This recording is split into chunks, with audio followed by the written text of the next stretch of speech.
Anything's possible. Banner number 18 has been secured. Brown goes inside. Oh, what a slam from Jaylen Brown. Powell Pritchard banks in the three at the buzzer. Great in and out dribble. Oh, he set off the smoke detector.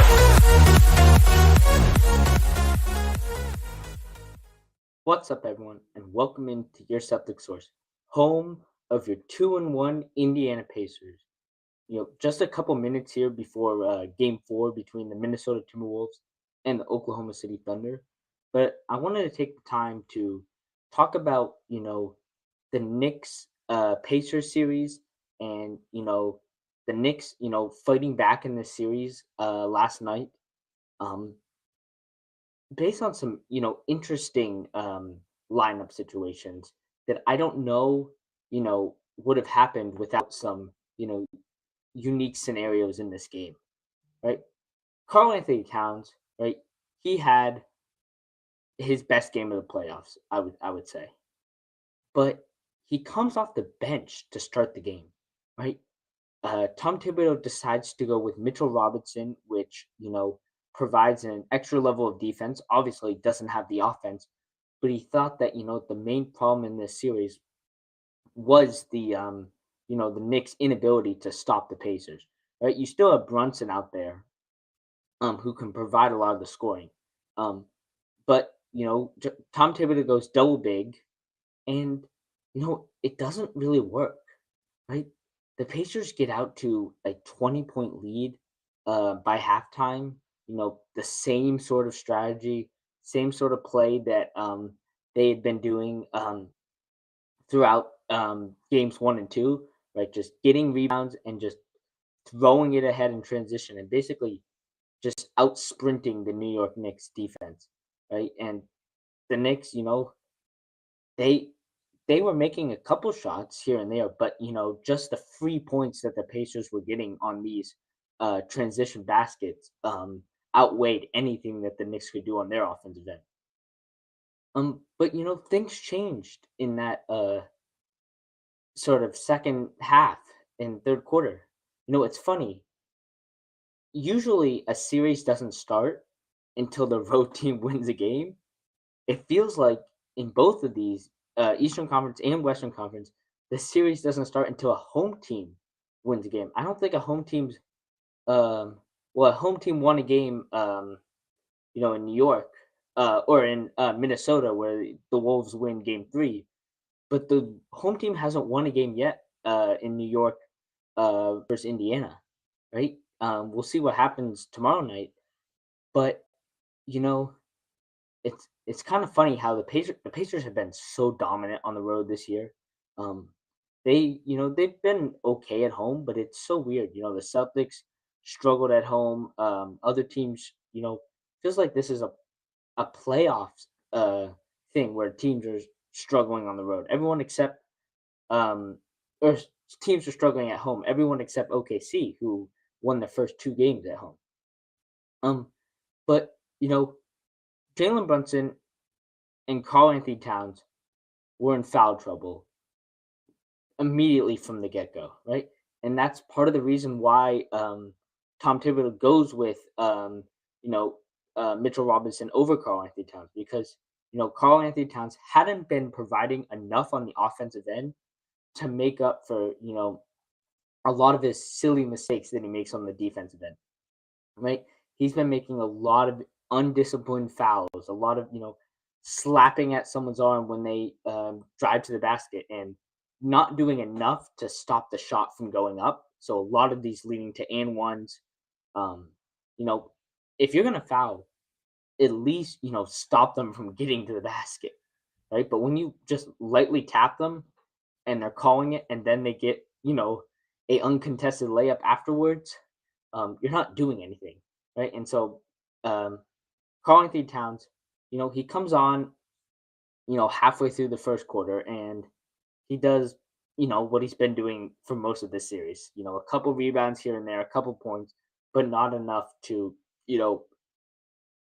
make up for his defense and, counter what Tyrese Halliburton and Pascal Siakam are doing for the Pacers, right? Because Jalen Brunson, he's putting up numbers. He's not the problem right now. Um, but it's a 2-on-1 in terms of scoring, right? Because the Pacers have two elite scorers that are putting up numbers, and the Knicks don't have anyone, or they just have Brunson. They don't have Cat. But the fourth quarter, right, and that's where this game turned because it was a 22-point lead, another blown lead in these playoffs. Funny enough, but it came from the Knicks, Jalen Brunson and Karl Anthony Towns being in foul trouble, and specifically Jalen Brunson. Jalen Brunson, when they're both on the court, Jalen Brunson takes up most of the scoring, right? He's doing the playmaking, and that leaves Karl Anthony Towns to sort of pick his moments. Do I go in and try and get my buckets here? Do I be a little selfish and try and get them in this way, right? And it's led to some poor offense because either Karl Anthony Towns is sitting in the corner doing nothing, or he's choosing the wrong moments to get his baskets and taking away from the rest of the team, right? But when Jalen Brunson is off the floor, Karl Anthony Towns has the freedom to run the offense his way, which is why I think Tom Thibodeau has to consider staggering their minutes, right? Playing Jalen Brunson sometime and then playing Karl Anthony Towns. That way they can both get their moments and both provide for the team without getting in the way of each other. And I don't think that would have happened if they hadn't been in foul trouble, right? Had they not been in foul trouble, they're both playing at the same time, and maybe they amount this 22-point comeback or whatever. But based on the two previous series games, I don't think they would, right? I think that there would have been a lot of sort of ISO ball from Jalen Brunson, and he would have put up enough points, but not enough to keep the Pacers from just getting a couple points here and there, right? There's no doubt that the Pacers, right, they helped the Knicks tremendously by basically going ice cold from behind the arc. A lot of miscommunications, I would say, from the Pacers on offense, leading to some pretty bad turnovers, right? They, I would say, they went away from their normal style of basketball.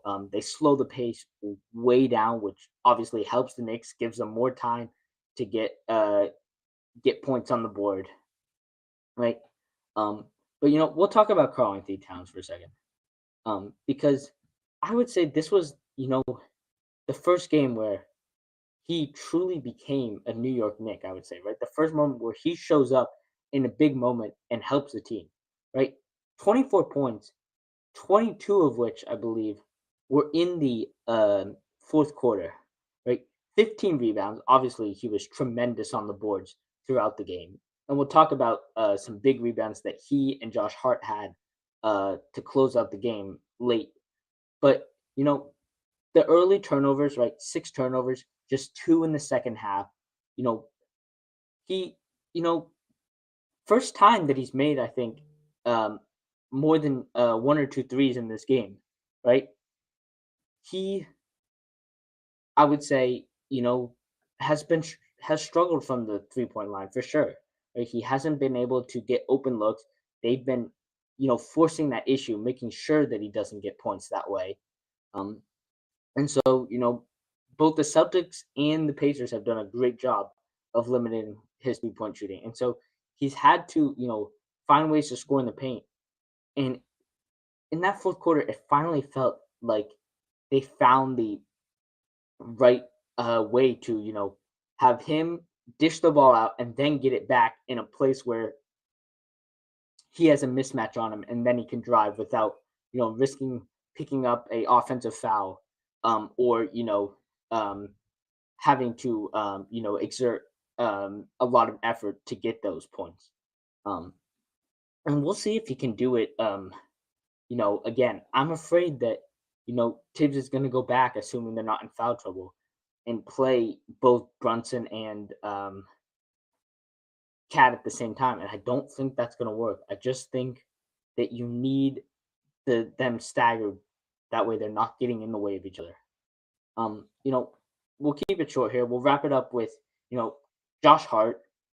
You know, right? He's a physicality, a grinded out guy. He's not a huge offensive guy. He's not a liability, but he's not a huge production. You can leave him unguarded occasionally on the 3-point line. He does make a couple shots here and there. But his defense and just the 2 rebounds that he had with like 4 or 5 with under a minute to go, I would say the 2 rebounds that he had, and then the huge one with 4 or 5 seconds left to close it out. Going up, grabbing just a monster rebound, getting absolutely basically crushed in the back and thrown to the ground by the Pacers. I think might have been Obi Toppin who fouled him. But just, if the Pacers get that rebound and they have, another chance to put up a shot, this game could have went another way twice, right? The Pacers, they're not a great just set offensive team in the half court. They rely so much on transition, second chance opportunities where, the defenses of the Knicks is not in place where they can, attack something on a closeout where, someone like Josh Hart is sprinting up to the 3-point line to contest a shot that, you get him in the air and you can drive right by him. Right? And so, just the ability to limit the second chance opportunities. Right? I believe the Pacers in this game, they only have 6 offensive rebounds, right? Compared to previous games where they've had 10 or 12. Right? That's just a huge difference that basically can swing this game in a different direction. Right? This series, right? You have to be able to stop basically the Pacers' really only way of getting points. But yeah, Tuesday night, game 4. I will just say Wednesday and Thursday for game 5 between the Wolves and Thunder, and then obviously Thursday, Knicks and Pacers. We will be live both during the game for a live play-by-play watch party, and then after the game as well for a live reaction for both of those. And obviously, we will continue to do that throughout the end of the conference finals if these games go 6 or 7, or if these series go 6 or 7. And then obviously in the finals, we will have, coverage basically all day, every day. So stay tuned for that. And obviously we will have more coverage of different Celtic stuff. We're going to do a video on Derek White. We're going to do a video on different guys. We might do a video on Brad Stevens, Joe Mazzulla, their relationship. What Joe Mazzulla could have done better in these playoffs. Because, I think he is trending towards being a top 5-10 coach in this league, but he's not there yet. Obviously, it's just his 3rd year in the league, and he has things to improve. This was not a great playoff run for him. It didn't help that the Celtics couldn't make a shot to save their life. But yeah, follow on social media. We will, like I said, we'll be live for then. Until next time, go Celtics, Pacers, and Wolves. It's over. Time to say it again, Boston. Anything's possible. Banner number 18 has been secured.